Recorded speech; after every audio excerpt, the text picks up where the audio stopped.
What is up, everybody? Welcome back to the channel. My name's Anthony, and we're going to talk about another confusing, crazy, unpredictable episode of Constellation. So if you are new to this channel, we just talk about TV shows that I like, and this time we're talking about Constellation, and I usually just give you my recap of the episode, then I give you my review, and then we go into theories sections where I talk about some theories and some questions that I have, and we can just talk about them in the comments. So let's just dive right into this one, because this episode is even crazier than the last three.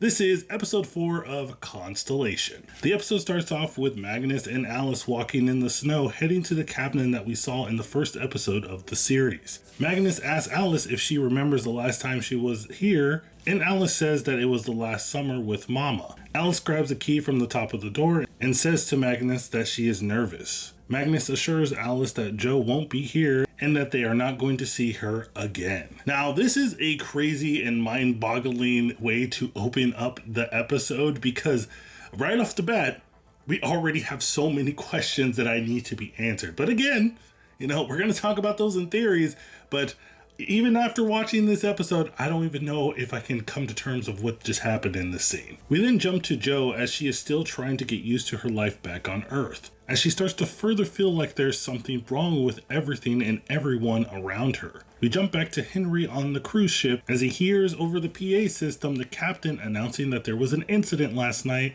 and the ship will be docking at a nearby location soon. The FBI, led by Agent Bright, board the cruise ship and start their investigation. We then cut back to Jo as she is attending a therapy session with Dr. Gruber, and Jo says that she is forgetting things and having hallucinations. She forgets the color of her car and even said that she has a piano in her house that she doesn't remember playing. Hearing this, Dr. Gruber prescribes Jo with some lithium. After her session, Henry asks her if she wants to see the CAL device. Once in Henry's lab, the CAL device starts to go off and Jo starts to feel pain in her left eye. She starts to have flashbacks of her back on the ISS and sees a vision of her dead body floating in space with a bloody wrap over the same eye she just felt pain from. Back at home, Jo finds out that the pills that she got from the therapist are similar to the ones that were given to her when she was going through recovery when she first came back to Earth. She goes back to her office building to confirm that the pills are identical,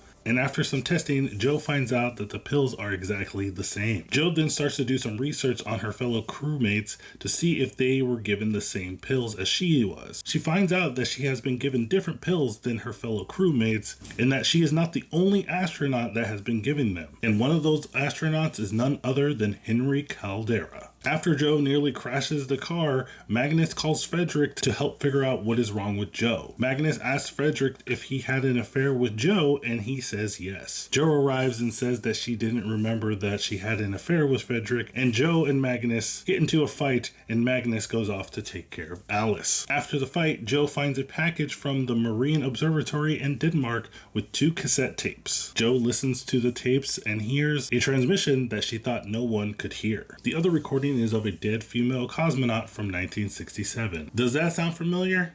I bet it does. Alice comes downstairs and sees a whole bunch of people dressed in black as if they were attending what looks like a post-funeral memorial. She sees her friend Wendy and her father Paul as if they were alive, and a picture of her mother Jo. Terrified by this, Alice screams out, and Jo and Magnus comfort Alice and take her upstairs to her room. Back downstairs, Jo and Magnus get into a heated argument, which leads into Jo pushing Magnus, causing him to hit his head on the piano. Jo calls out to Magnus, but he doesn't answer. Dun dun dun! So one of the big questions before we go into the theories, that is, did Jo just kill her husband?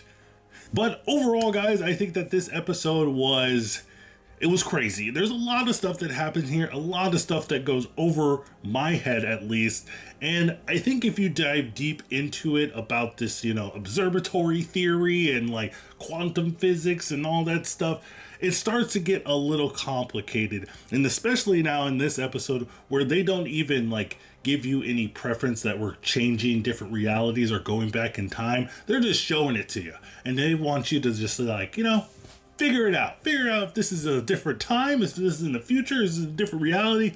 you're 4 episodes in by now, so you should probably know. But one thing that this episode does do really well is it just answers some of the questions that I had from the first 3 episodes, particularly the question that I had from the last episode about there being 3 different type of universes or, realities that they're dealing with, and pretty much saying that there's 2 realities at least for sure, and we have one where Joe is alive and the other where Joe is dead. And it also confirms that there were at least 2 Joes, because one Joe is dead and the other one kind of took her place now. But overall, this episode wasn't my favorite. I still enjoyed some aspects of it, but it just, there's a lot of stuff thrown at us, and it does answer a few questions, so it's not totally terrible. It's not bad at all. It just wasn't my favorite. But of course, guys, let me know what you think of this episode in the comments down below. Were some of your questions answered from the last episodes in this episode? Let me know what you think. Okay, now we're gonna get to the theories section, and there's a lot of stuff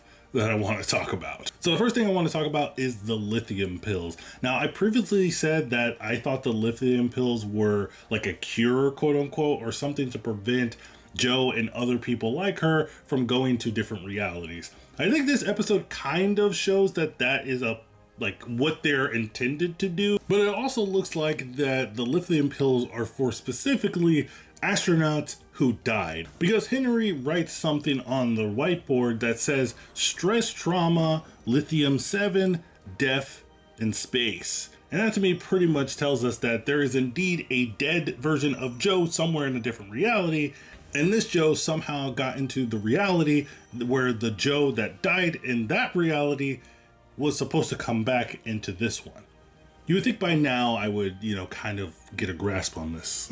But what do you think about the lithium pills? What do you think that their significance is? Do you think that I am right in the thinking that these pills are only given to astronauts who died in a different reality and came back into the dead astronauts reality and they're now dealing with it? The other thing I want to talk about, sticking with Henry, is when Henry and Joe are talking in the office, he says something about a story of a man who lost their child, and he talks about how that he started seeing things and he started feeling things, and it sounds similar to what Henry and Joe are going through in terms of seeing different things after coming back from a space mission. And I think the person he's talking about is Bud. I think that's the person he's talking about, and he knows this because he talked to Bud, and he kind of has some residual memories of Bud, because I think just like Joe, he took Bud's place in his reality and switched places. Now, the scene with Joe playing the piano, I think this is pretty simple. I think it was just her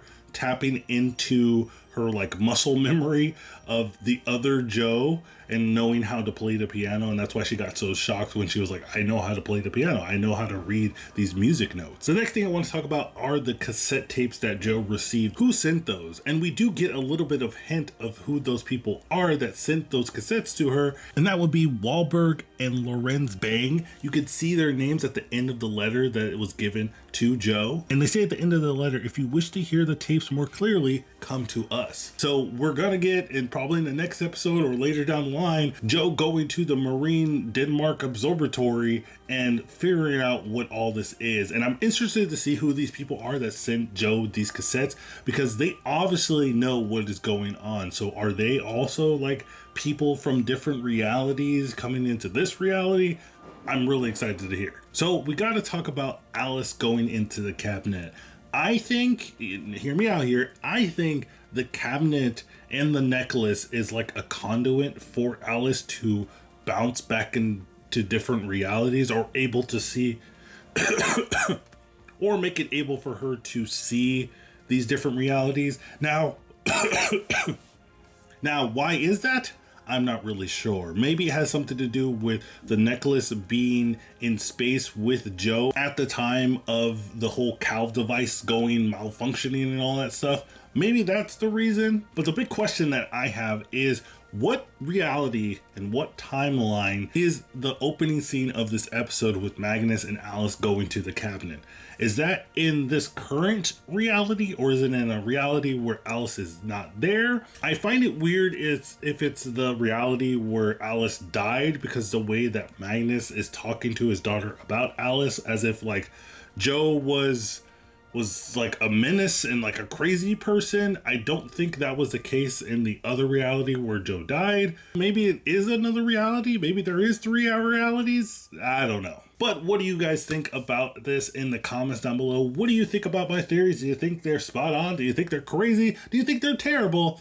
Let me know in the comments down below. I'm sure it'll be fun. But as always, guys, don't forget to like and subscribe to this channel as we reach 3,000 subscribers. Thank you so much for all the support and love over these past couple of days. It's been a lot of fun talking to you guys about Constellation. And if you want to get all caught up with all the other recaps that I've done for this series, you can go click over here on the eye icon and also check out the new series that I'm talking about called Shogun over here. And that one is really cool as well. So if you want to get into something else, go check that out too. But as always, guys, thank you so much. And remember, keep watching.